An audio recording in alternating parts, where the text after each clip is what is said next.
We are today discussing the South Caucasus, the future of peace in South Caucasus, on the first anniversary of the Second Karabakh War, which was last year. It concluded a frozen conflict, in many ways a remnant of the Cold War era. And today I have two great experts with me to discuss what happened, what the current situation is, the prospects for peace, and we will also address the regional implications, the new geopolitical reality on the ground right now, and what we could expect. Of course, with an American and European perspective on what the current situation and the end of conflict means for Western interests and outlook. And I'll try to also pitch in on the sort of Turkish perspective side. But I want to welcome our participants on Zoom, and I want to also welcome the experts. Luke Coffey is with Heritage Foundation, and Amanda Paul is with European Policy Center. Thank you for both for joining me. Luke, as we agreed, I'll start with you quickly to kind of describe what happened last year. I remember it didn't quite make the headlines in the big papers in many ways, and then even afterwards, I don't believe it was sufficiently discussed, to be honest, or debated. What's your take on that? But before then, maybe you can just tell us what happened and how that frozen conflict of 30 years ended. Yes, thanks, Kader. And I want to thank SETA Foundation in Washington, D.C. for inviting me back to speak, especially on this very important topic. You know, when I talk about the Second Karabakh War, I like to not start in September, and I like to actually start in July of last year with those border skirmishes along the state border, not even in the Nagorno-Karabakh region or the 7 surrounding districts, but further north around the Tovuz area. And on July 12th, there was some skirmishes, some fighting between Azerbaijan and Armenia. Both sides point to each other as being the side that started it. My view is we'll probably never really know who started that specific round of fighting. But also my view is that after almost 30 years of this frozen conflict and over almost 30 years of Armenian occupation of a large chunk of Azerbaijan, does it really matter who started it at that time?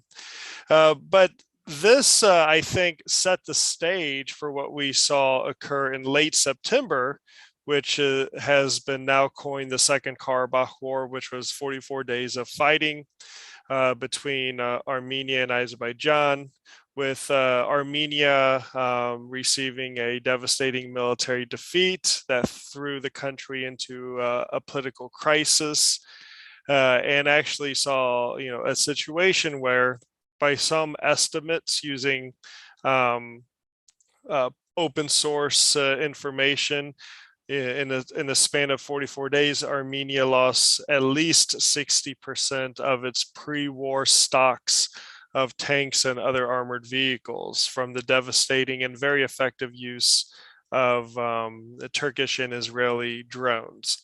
But going back to July, I think that the Second Karabakh War started for two reasons of indecisiveness from the international community. The first one dates back to the 1990s, and over a span, as I said, of almost 30 years, the international community simply failed to find a diplomatic solution to this crisis. And frankly speaking, I think the Azerbaijanis became impatient at what they thought was a never-ending occupation that wasn't going to end by a diplomatic method. And I think the international community had moved on from this conflict. not appreciating how this issue still resonates with many people in Azerbaijan and Armenia. And for that matter, the international community all but disengaged. And I think after the initial fighting in July, on July 12th, we saw very little response from the international community. And then I think also, speaking as an American, the second reason we saw the fighting really flare up in September is because back in July, of the period of between July and September, there was this geopolitical vacuum that the United States, among others, let happen. And we saw an absence of US leadership because the US was distracted by a COVID pandemic. It was distracted by one of the most contentious and divisive presidential election campaigns in modern history. And so there was no real impetus from Washington to get involved early on after the fighting in July to bring all sides back to the negotiating table. And in fact, I have in front of me, the top headline in the New York Times on July 12th, which was the day after the fighting, read, "Florida breaks US coronavirus record for most new cases in a day." Other front page stories included Donald Trump's controversial pardons. And then there was also an article about fracking and climate change, and an article about Disneyland reopening, right? The Azerbaijani-Iranian skirmishes at the time did not even get reported. There was no reaction from the White House. And the Secretary of State issued a very pithy and mundane 118-word statement calling on, quote, both sides to stop using force immediately, unquote. Well, after that first round of fighting, Russia conducted snap military exercises with Armenia. Turkey conducted snap military exercises with Azerbaijan. Both of these very influential powers in the South Caucasus filled that vacuum. And then we got to where we got to on September 27th, when major fighting broke out across most of the front line, which ended after a Russian-backed ceasefire exactly 1 year ago today on November 9th. So I do believe that in addition to certain provocative actions taken over the years by Armenians in Nagorno-Karabakh, whether it was, the proposal of moving the parliament to Shusha, or building new roads, or the controversial statements made by the Armenian defense minister in New York the year before, where he suggested there would have to be new wars for new territories. All of that on top of the international community's failure to bring both sides to the negotiating table in any meaningful way led to where we are today. Thank you, Luke, for that introduction. Amanda, I'll let you give us your initial remarks about what's happening today. As Luke mentioned, this was the end of a conflict that had lasted 30 years, and Azerbaijanis were frustrated with the international community, and Europe's role, I feel like it really diminished over time. Please go ahead. Yeah, thank you very much for the invitation. It's a real pleasure to be here with you today. I'm just going to take a few minutes to try and explain a bit now the situation on the ground, as I see it anyway, and the prospects for peace. I mean, first of all, building peace is not easy. And this is particularly the case in a region where there is a lot of bad blood and a huge trust deficit. And this is definitely the case when it comes to Armenia and Azerbaijan. But I mean, of course, this is possible where you have a common vision for the future. And if the benefits are big enough, I mean, we've seen that in previous conflict zones, for example, in the Western Balkans. But I mean, last year's war, I mean, it reversed very much the situation on the ground, which is what Luke just mentioned.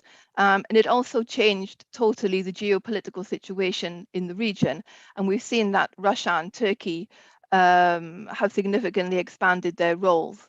Iran's position in the region has been, let's say, more marginalized, and Georgia also finds itself now in a more difficult situation. The EU, unfortunately, was very much sidelined during the conflict. It didn't really have very much to say. Some individual member states, particularly France, did have something to say, but not particularly very constructive. And as was just mentioned, I mean, the US was busy with other business. I mean, at least from the side of the EU, this needs to change. This is the EU's direct or nearly direct neighborhood, and it should be playing a much bigger role, and it actually can play a much bigger role. But while we have the ceasefire agreement, and the fighting has ended. But in fact, to get to real peace and reconciliation between Armenians and Azerbaijani, I mean, this is still has to be achieved, and this is not going to be easy.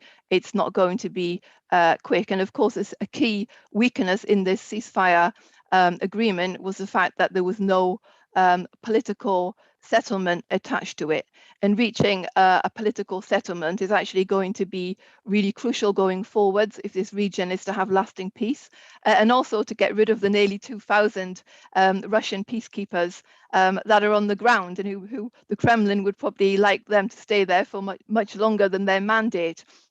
I mean, I don't want to be too long, but I mean, I think it's clear if we look back over the last 12 months, there's a lot of political differences that are crucial, and they need to be resolved if there's going to be peace and stability in this region. I mean, first of all, for Azerbaijan, I mean, this conflict is over and done with.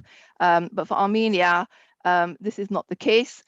This whole issue on the future status of the Armenians in that bit of Karabakh that they're still in remains, it remains very important, and they're not going to let go of this easily.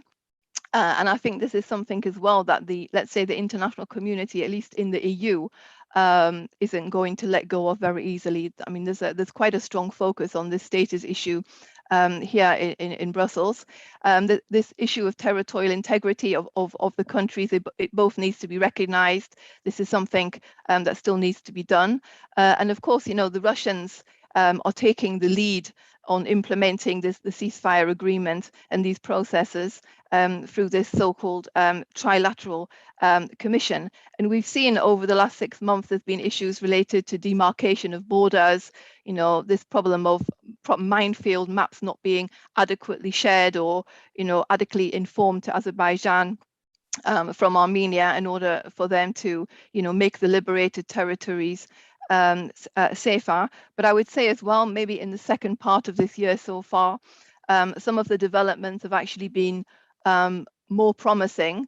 There haven't been, let's say, as many, skirmishes or incidents of clashes. I mean, you've had as well the meeting of the two leaders, Aliyev and Pashinyan, on the sidelines of the UN General Assembly under the auspices of the OSCE Minsk group, and this can be like a positive sign in the right direction. You've also had, other things such as Armenia and Azerbaijan agreeing to use each other's airspace, which I think. And then the other crucial thing, obviously, that's happened is that we've had the initiation of these regional platform ideas. I mean, two of them, the one that's been launched by Russia and Turkey, the 3+3, which excludes the EU and the US. And then to counter that, you've had a platform from the Georgians, which doesn't include the Russians or Turkey. I think that it's really important that these platforms actually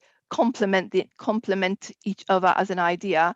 And personally, I think it's rather unrealistic to exclude Russia and Turkey from these frameworks, because that's just not going to happen. I mean, they're not going to allow themselves to be excluded. I mean, I could go into more details on certain issues, such as the problems around the Zangezur corridor, etc., which has been quite contentious, but maybe we can come back to that into the next part.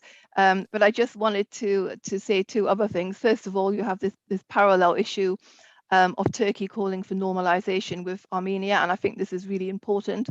And it's very positive that Armenia has reciprocated positively by Pashinyan. But I mean, for Ankara, these two processes need to go in parallel. I mean, looking for peace in the South Caucasus, the signing of a peace agreement needs to go hand in hand with this normalization process. This can be difficult for Armenia for different reasons, and we're not there yet. But the last point I would actually like to make is that we have to remember that sustainable peace can't just be built through diplomatic engagement and these regional projects. I mean, these regional projects are really important because they bring economic benefits for everybody.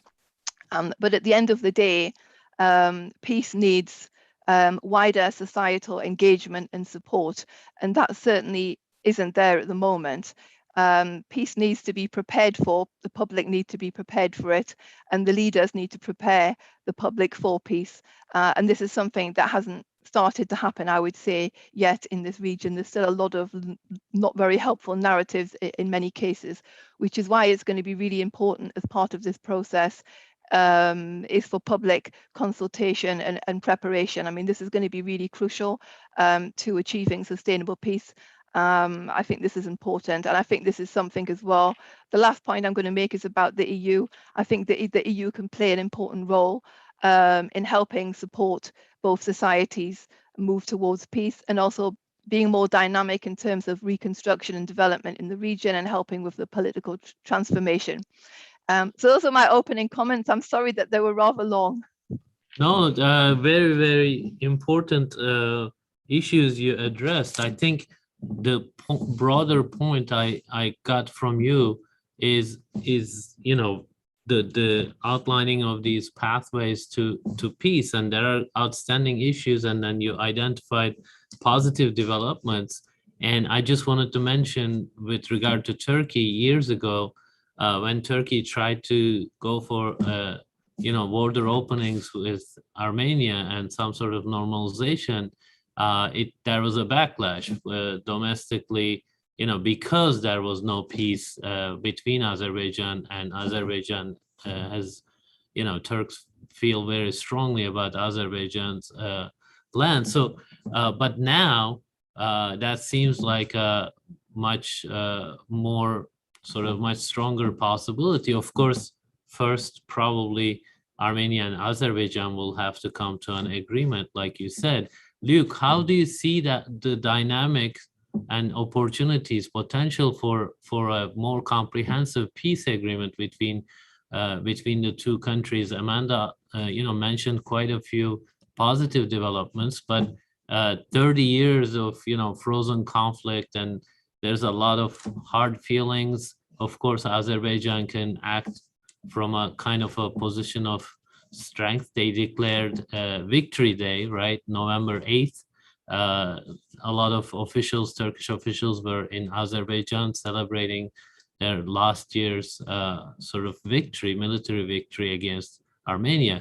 How do you see that dynamic in terms of arriving at a comprehensive peace? Yeah. Well, I think firstly, we have to be patient and understand that this is going to take, this could be a generational process for these sides to finally come down and agree a settlement on wholly peaceful terms. As you mentioned, of course, from Azerbaijan's point of view, it's a lot easier. It's always easier when you're the winner. With Armenia, I think they're going through different stages of grief right now. Because, think what sort of shock it must have been to your average Armenian when you're told for 43 days that not only are you winning this war, you're actually getting more territory. And then on day 44, all of a sudden, Pashinyan signing a peace deal brokered by Russia. It does not surprise me that there was this political backlash by the population and by some of the opposition in Armenia. And I think it's going to take a long time for this to work itself through. I think what really needs to be done is for the US and Europe to lead meaningful confidence building measures. And this can include finding ways that Armenia and Azerbaijan and also throw in Turkey can cooperate on regional transit and energy projects. Just think of how many billions of US dollars have been denied to the region because of this frozen conflict over the years. The US and Europe needs to step up to the plate and at least provide with the same level that it did in the 1990s on big programs and projects like BTC, for example. The US should be championing and promoting projects that can unify and unite the region. Azerbaijan has, I think, in terms of its rhetoric, done a good job at saying it wants a lasting peace.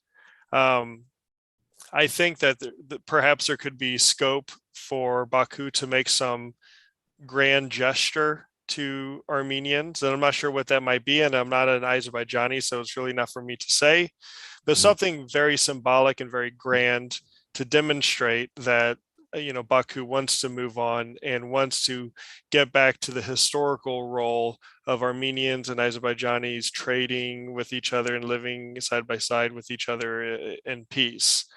I'm very cautious, and actually, in fact, I'm downright skeptical about regional formats playing a role in brokering peace between Armenia and Azerbaijan. The 3+3 format is the one everyone's discussing today. For many reasons, I don't see how this can be a viable format for the region, considering all the different animosities that exist between, let's say, even Iran and Azerbaijan, or Georgia and Russia. And for its part, I don't understand why, at a time when Turkish influence, whether it's military, security, economic, energy, trade, when Turkish influence is on the rise in like South Caucasus and even Central Asia and in parts of Africa, why all of a sudden would Ankara want to share a platform in a very formal and rigid way with its two biggest historical competitors in the region, Iran and Russia? I don't, if I was Turkey right now, I would not be advocating for 3+3, because Turkey's on the rise in the region. And as for Armenia, Azerbaijan, and Georgia, I would be very cautious about entering some sort of formal arrangement. From a Georgian point of view, yeah, there are some Georgian politicians who are concerned about missing out on regional infrastructure projects, but for the past 25 years, Georgia has done quite well for itself, being an integral part of all the major South Caucasus infrastructure and energy projects without being part of a 3+3 format. And there's no reason to expect or assume that it couldn't do the same thing for the next 25 years without being part of a regional 3+3 format. I think it also freezes out the United States and European influence over time in the region, and will slowly shift these countries away from perhaps what could be, at least in the case of Armenia and Georgia, a Euro-Atlantic future. I don't know if Azerbaijan, would ever, because the way it balances its relations in the region and in the broader region, there's no aspiration from Azerbaijan to formally, get into the Euro-Atlantic community. But certainly for Georgia and Armenia, there have been messages and overtones towards this goal. And I think a 3+3 format over time would derail this. Thank you, Luke. But can I just ask you, you mentioned the lack of interest in the US especially, and, the Minsk group didn't really, Russia became the predominant, power there, and often it served to continuation of the status quo, of frozen conflict. What are some of you outlined in your recent piece, what are some of if you can briefly mention, because I want to turn to Amanda about energy, outline what are the things that the US should care about? Maybe you can just mention them, we'll come back to them. Yeah, well, the first thing the United States needs to do is show up. into the region. I mean, unless you're Georgia, you don't get any love from senior U.S. officials. And even if you're Georgia, you just get, the odd cabinet level secretary from time to time. The last U.S. president to visit the South Caucasus was George Bush, and I think it was 2004 or 2006 or around that time in Georgia. So about 15 years ago. The last U.S. cabinet level secretary to visit Armenia or Azerbaijan was Hillary Clinton in 2012. We're almost approaching a decade. Of course, John Bolton did the rounds, but he was national security advisor at the time. He wasn't in the cabinet. And then we need to follow up, we need to have U.S. engagement in the region. And then we need to follow up with like a drumbeat of senior level U.S. visits to show that the U.S. has an interest in the region. And we do have an interest in the region for Europe's energy security, for the, open and free trade across the Eurasian landmass, in terms of great power competition as it pertains to Iran, China, and Russia. The U.S. does have interests in the region, and we almost act like the region doesn't even exist on the map. Yeah. Thank you, Luke. Amanda, Luke mentioned energy several times. So, the U.S. asked EU to, initially, not EU, sorry, Germany, it relayed its concerns about the Nord Stream 2. And so do you see any kind of perspective on the South Caucasus as a way to, as an alternative to Russian sources of gas? And if this region is more stable and peaceful, perhaps, Central Asian gas could travel to Europe through this region. What would that mean for energy security in Europe? As Luke said, that should be a priority for U.S. foreign policy as well. Yeah, Europe already receives gas from Azerbaijan, small amounts through the Southern Gas Corridor, but nevertheless important. But I think this new gas crisis, if you can call it that, in Europe has revealed that, despite the important steps that Europe has taken to reduce its dependence on Russia, more needs to be done. Okay, the Russians weren't the ones behind this recent crisis. This was caused by, a price spike combined with, an extra need for gas. But the Russian response to it wasn't very helpful. And it was all about, look, if you let us get Nord Stream 2 online, then all the problems are going to be resolved. That's a problem in itself, because the last thing that Europe really needs is Nord Stream 2. So I do think, among other steps, there should be an outreach again, first obviously to Azerbaijan, because there are other possible resources in the Caspian, in fields that can be explored, and gas that can be brought to Europe, but also from further afield, Turkmenistan and whatnot. So it should certainly be an option in this process where the EU is making this energy transition from fossil fuels to green, which is going to take a long time, because the problem is that reducing the amount of coal and nuclear, which is a good thing, of course, has left us in a situation where we actually need more gas. So the Caspian can definitely be a source of that. But I just actually wanted to say as well, if you don't mind, one word about Turkey and Russia in the region.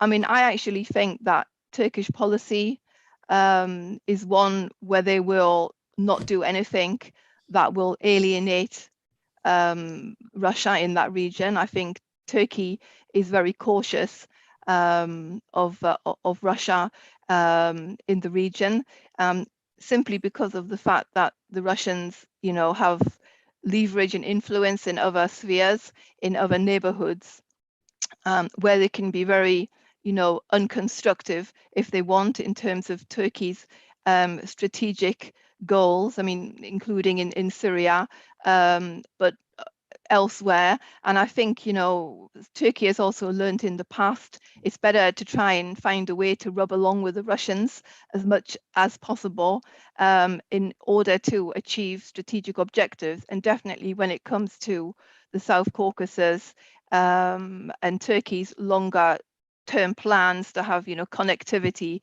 across the region, across Central Asia, and then down to the growing influence that Turkey has in East Asia, they do need to work with Russia, but also because Russia still has the leading role in this process in the South Caucasus, because at the end of the day, the Russians are the ones that signed the ceasefire agreement. The Russians are the ones that's convening the roundtable discussions with Pashinyan and President Aliyev. So I think from previous experiences, Turkey will be very cautious. And this includes also this whole issue around the, you know, the Zangezur corridor, which is crucially important for Azerbaijan to move ahead with this. It's also important for Turkey and also for the Russians, so that they're all on the same page. And by working together, there's a bigger chance that it can actually be achieved, rather than having this sort of, if I could say, butting heads between themselves. And actually, that corridor you mentioned, maybe we should explain that for our viewers a bit more. I wanted to, just as you were talking about Russia-Turkey dynamic, I wanted to ask you about that. That was one of the items in the peace declaration of ceasefire last year. And that would connect, I guess, Azerbaijan with Turkey. There would be some land route. Can you expand upon the significance of that corridor? And actually, Luke also wrote about that. I want to get back to him as well about that. Yeah, sure, with pleasure. I mean, this is part of the ceasefire agreement, and it's really important for Azerbaijan to have this, you know, route open, because it would connect, I mean, Turkey, but also the Azerbaijani, you know, enclave of Nakhchivan to, you know, Azerbaijan proper. And they created this, you know, slogan, the Zangezur corridor.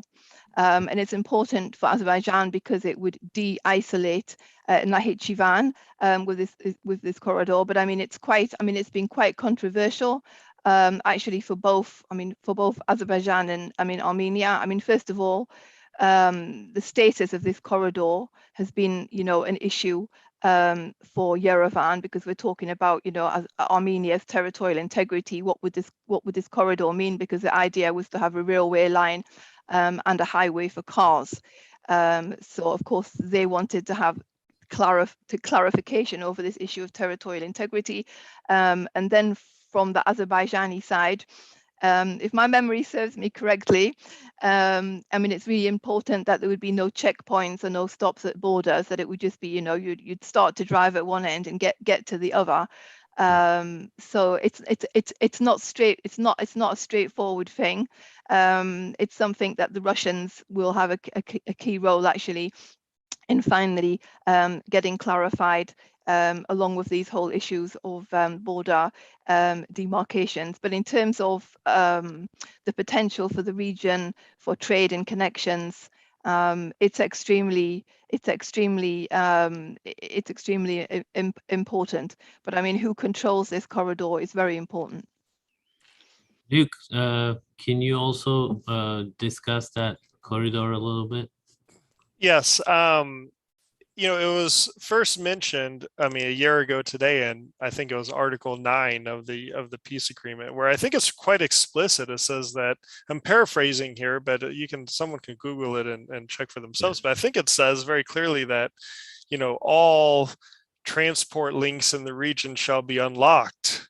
And then it specifically says that this means that Azerbaijan should have like safe passage through Armenia to connect to its enclave Nakhchivan. And of course, Nakhchivan shares a very small land border with Turkey.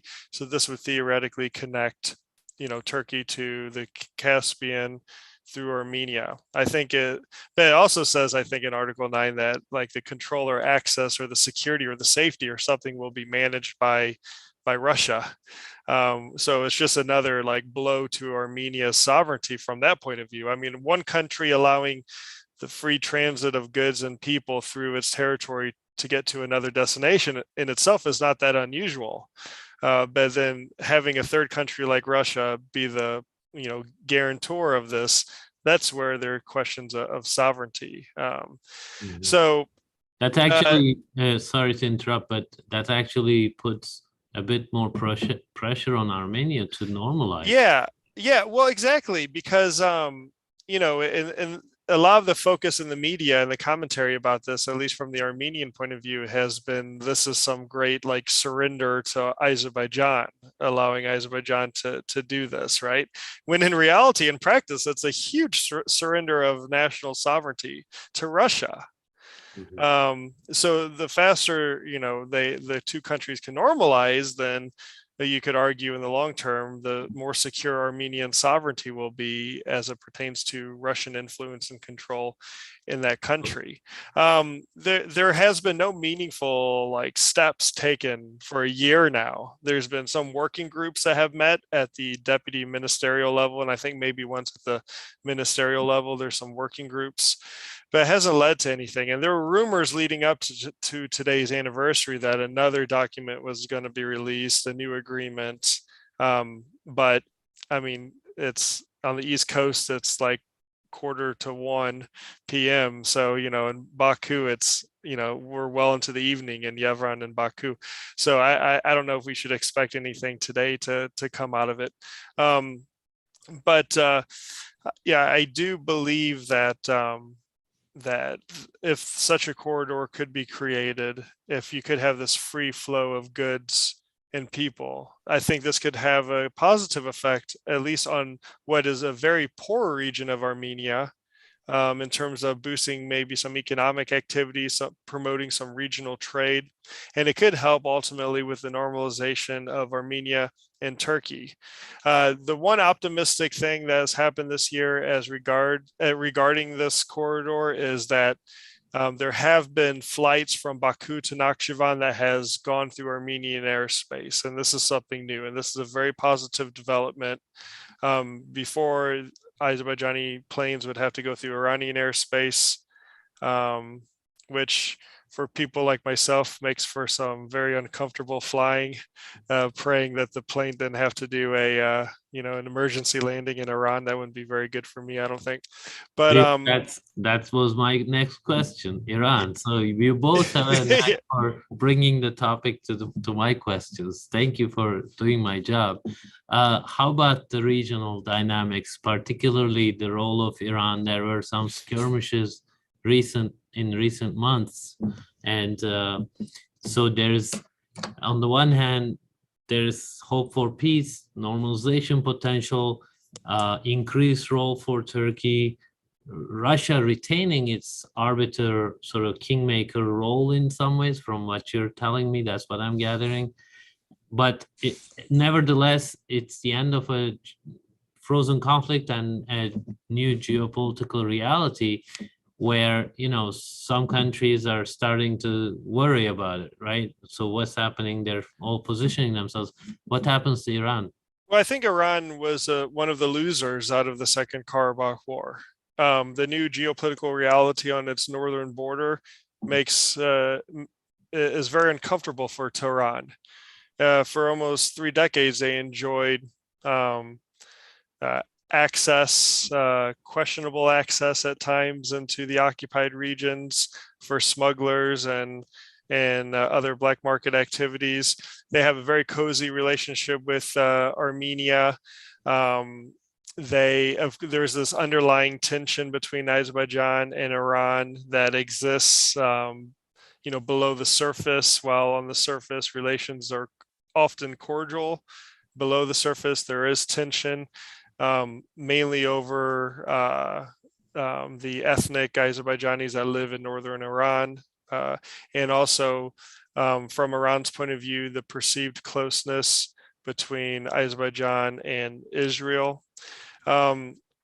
but up until this point, Azerbaijan had to be very careful about how it engaged with Iran. It depended on Iran for natural gas to Nakhchivan through a gas swap arrangement that saw Iranian gas go to Nakhchivan as part of a swap. Azerbaijan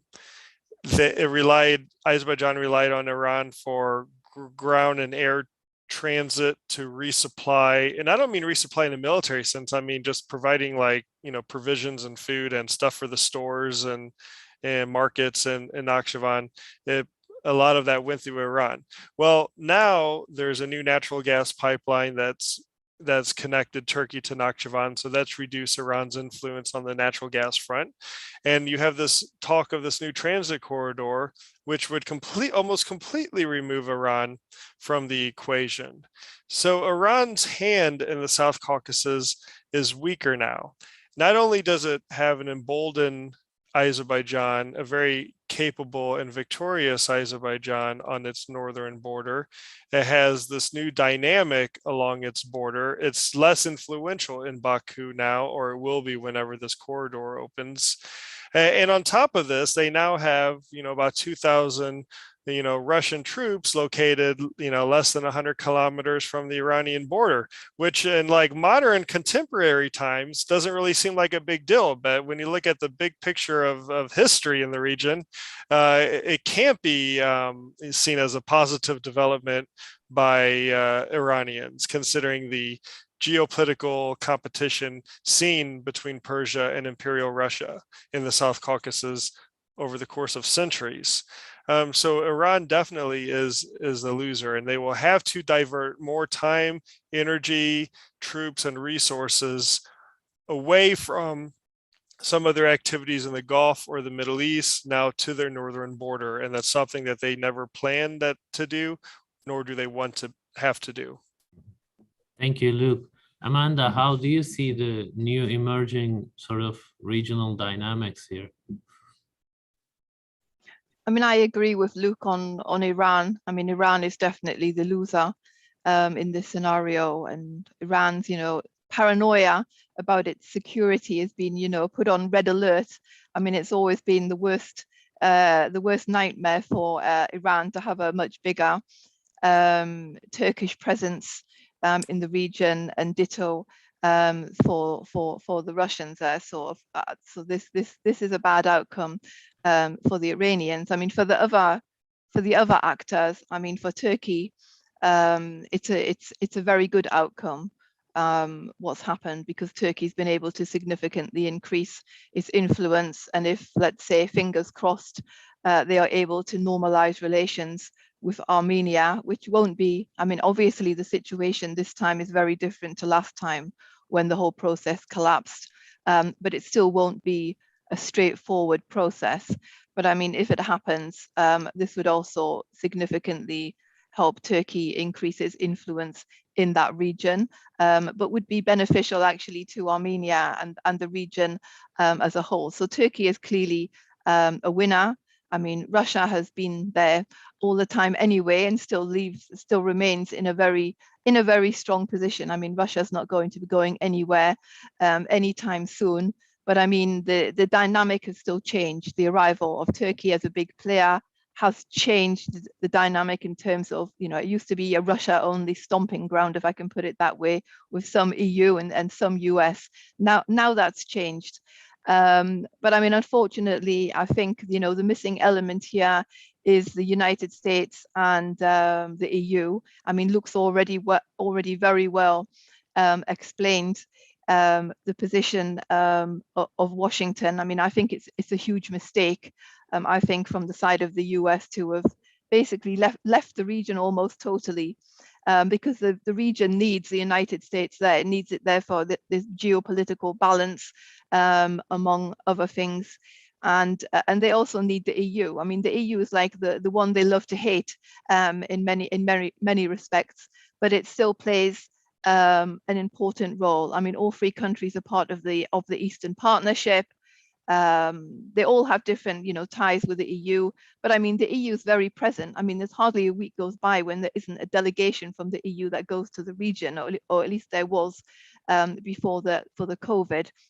So I do believe it's in the EU's interest as well to step up its presence in the region. We saw the message from the head of the council, Charles Michel, when he was there during the summer in Armenia and Azerbaijan and Georgia, that there's an intent to try and do more. But I mean, the problem with the EU is sometimes they have an intent to do more, but nothing actually ever gets done because there's no common position. I think the EU is very disappointed over the developments in Georgia, the pulling of Georgian Dream from the Michel agreement, the jailing of Saakashvili, and all the crisis that's going on now. I think there was an expectation that Georgia had gone beyond this in terms of democracy development, but now it's all sort of fallen to bits. But I mean, for me, this is another reason why the EU and the US need to really dig in and stay there, because it's important. It's important for these transformation processes. And as been mentioned, the EU, the EIB, EBRD can play an important role in financing construction, reconstruction projects, and also, as was mentioned by Luke, in terms of CBMs and peace building initiatives between Armenians and Azerbaijanis, because I mean, they really need these initiatives, frankly speaking. Well, those activities, Amanda, I mean, like you said, it often remains on the diplomatic side, the EU initiatives, and then they have a lot of, economic resources that could be deployed, I guess, or should be. How do you, what would you say EU should be doing today that it is not doing, given the US disinterest in the region? What are some of the concrete things you mentioned? Economic, economic approach, but will that be hampered by the lack of permanent peace or comprehensive peace agreement, or how should the EU proceed here? I mean, first of all, I think that the EU needs to understand, it needs to speak to other players in the region, because as was the case when Michel went, he said, oh, we want to play a bigger role. Perhaps we can be involved in this whole issue of the border demarcation. But at the same time, there is a resistance to speak to Turkey and to Russia. And this is an error, because if you want to be part of the game, you actually have to play the game. And this means that talking to other actors in the region, this is the first part. They need to put themselves into this process. I mean, when it comes to supporting peace building initiatives, I mean, the EU's actually been doing that for many years. They've had a project financing initiatives between Armenia and Azerbaijan called EPNK, which is now transformed into another name that slipped my mind. But it's important to keep this sort of support going, and it's actually easier now simply because in the past, I mean, from the Azerbaijani side, there was a strong resistance to do confidence building measures with Armenia while Armenia was still occupying their territory. So now, I mean, Azerbaijan now is quite keen to be part of these sorts of initiatives, and they need to be, pushed, and they can be on, many different issues, everything, from I don't know, from finding different ways to cooperate on cultural heritage to, shared workshops for journalists, for the minefields. I mean, these things are really important, and it's important that they reach every level of society, because we're talking about grassroots people here. I mean, the average person, in Armenia is still very traumatized and devastated by what's actually happened one year on, and we can't, overestimate that trauma. So we need to have these sorts of confidence building projects, on each side as well. I mean, they need to, stop with any sort of negative narrative towards the other, and this needs to start at the top. This is important. But when it comes to financing other things, the reconstruction, for example, of Agdam. I mean, I was in Agdam a month or so ago. When you see the devastation there, I mean, it's actually shocking. I mean, first of all, I didn't realize how big Agdam was as a rayon. It's massive, but I mean, the place is just flattened. I mean, it looks like the surface of the moon. But I mean, giving funds for the reconstruction of Agdam one way or another is crucial, but also for infrastructure, for roads, connectivity, and all these things in the region is going to be important. Thank you, Amanda, for that very detailed and to the point. Luke, I want to pick up on something Amanda said about EU not talking to the relevant actors on the ground who actually were directly involved in making this, ending this frozen conflict in one way or another. Of course, we've seen very sort of anti-Turkey feeling in Washington, D.C. We've discussed this on other occasions many times.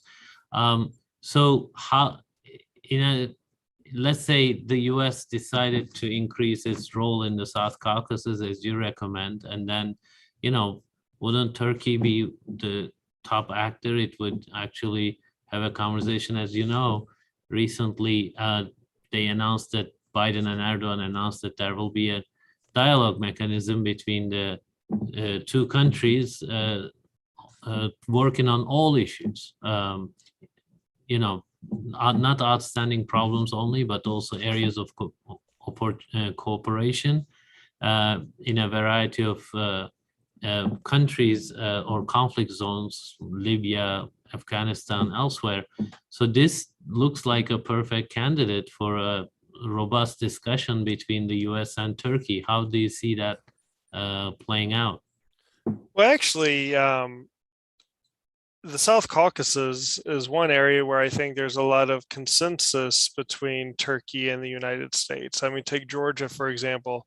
Both Turkey and the United States are some of the strongest supporters of Georgia's membership into NATO. When it comes to energy security and Europe's energy security, Turkey and the United States are on the same sheet of music as well. And Turkey, of course, is a key transit hub for much of, for a lot of the regional energy infrastructure that's coming into Southern Europe. This could be how to improve U.S.-Turkish relations could be a subject of another panel. I mean, it could be let's not go there. You could have a conference about this, but I do believe that we have to. We're at the stage now where we have to get back to like basic confidence building, whether it's like a strategic leaders dialogue or it's picking one issue where there's common concern.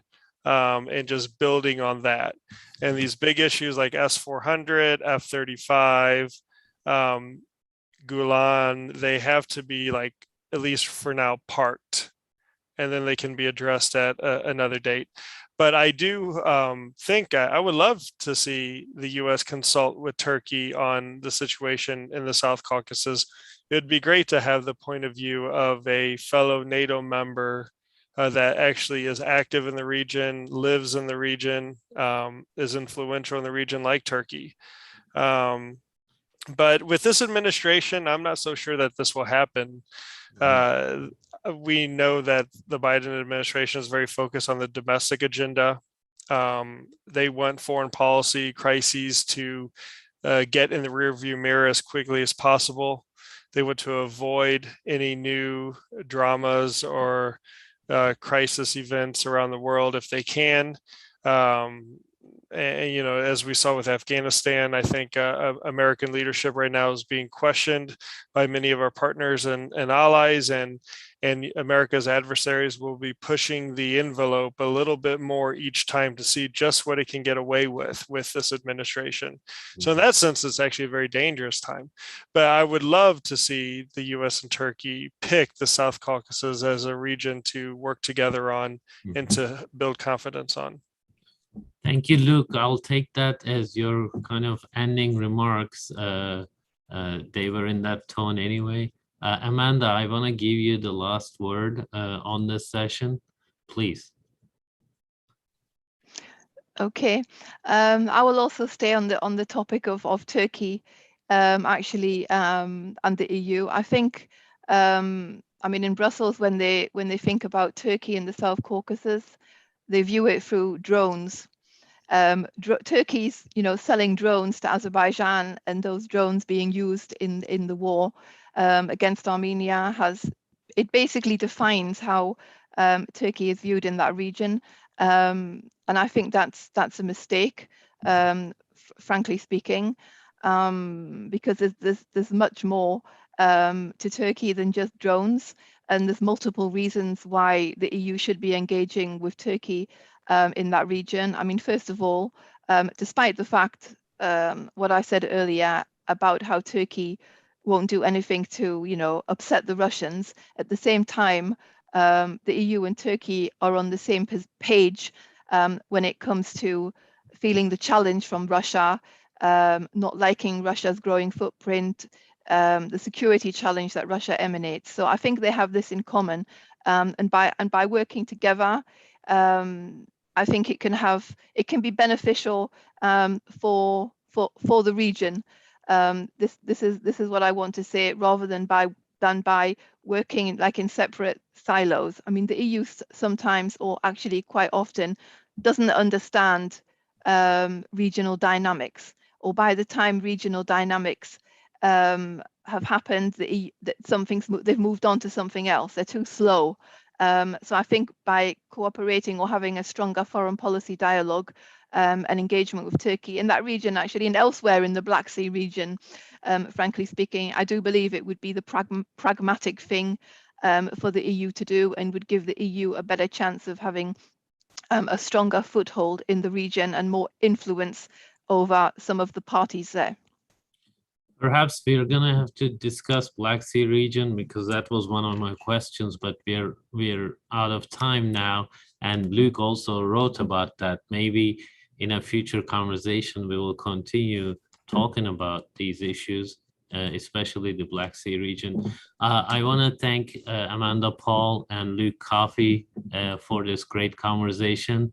Else we'll all see you next time, hopefully. Thank you for joining us and following us. Thank you very much. Thank you very much. It was a pleasure.